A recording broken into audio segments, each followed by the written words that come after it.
Hey everyone, welcome back to the fourth installment of my Army collection videos. As you can see here, I'm looking at the Soviets. I started these maybe just a little bit over a year ago, maybe a little less, I don't remember off the top of my head, and I've kind of focused on them pretty hard over the last few months. I'm a little bit sick of them right now, so I'm taking a little break before I come back and add the clearly huge amounts of missing stuff. I want to add a bunch of light tanks. I'd really like to add a horde of T-26s, get ready for early war. I need to add some KVs, I need to add artillery. I mean, there's a ton of stuff I need to add. But as you can see, as with most of my new armies, I really make a focus on armored units right from the very beginning. They got a little bit boring to paint just because they're kind of all green with a little bit of highlight, compared to, say, Germans where you're painting a lot of different camo schemes and everything. And I got to admit, getting even the modest amount of infantry that I have is rather tough as well for much the same reasons. But I do really like playing the Soviets, and we're getting ready to pick back up on our Firestorm campaign, which is also why this tends to focus on late war. Alright, well let's take a look at these units a little bit closer here.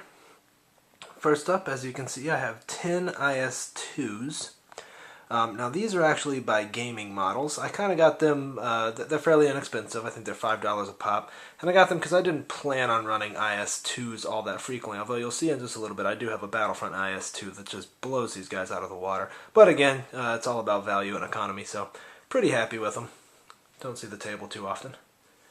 Next up I have my horde of T-34s. Now the majority of these are by Plastic Soldier Company, and as you can see, what really sold me on that was the ability to have both turrets.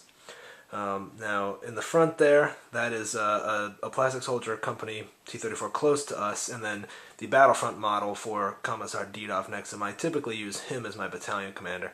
Again, the Flamesore model does come out on top a little bit here, but the choice of the second turret really is just a no-brainer in my mind. Okay, next up I have my Heavy Assault Gun Company. Now I've actually magnetized their barrels so that I can swap them out. You see in the back there I have ISU 152s, and the front two ranks are ISU 122s. And then in the very front there you can see that Battlefront IS-2, which is really just a phenomenal model. Alright, not a whole lot left. Back here I've got lots of Strokovy, backed up by some of the medium mortars. I need to get some heavy mortars painted. I have all this stuff, I just got bored of painting it, so keep an eye on the blog and you'll see some more soon. Here I've got my battalion command options, including some AA in the back there. I've got Pioneers, I've got the ATRs, I've got the little AT guns. Here I've got another Strelkovy unit. I don't know if it's Strelkovy or Strelkovy. Someone comment and let me know what it is.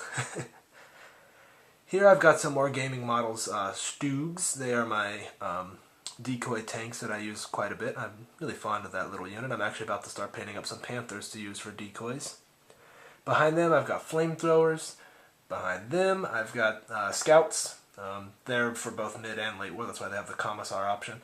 And then behind them I have 3 of the Zvezda IL-2 Sturmoviks. Great models for the price, really couldn't be happier. Alright, well that pretty much sums up my Soviet army. As I said, it's probably the smallest army I have right now.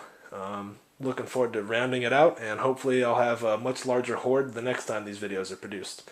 Thanks! Don't forget to check us out at wwpd.net.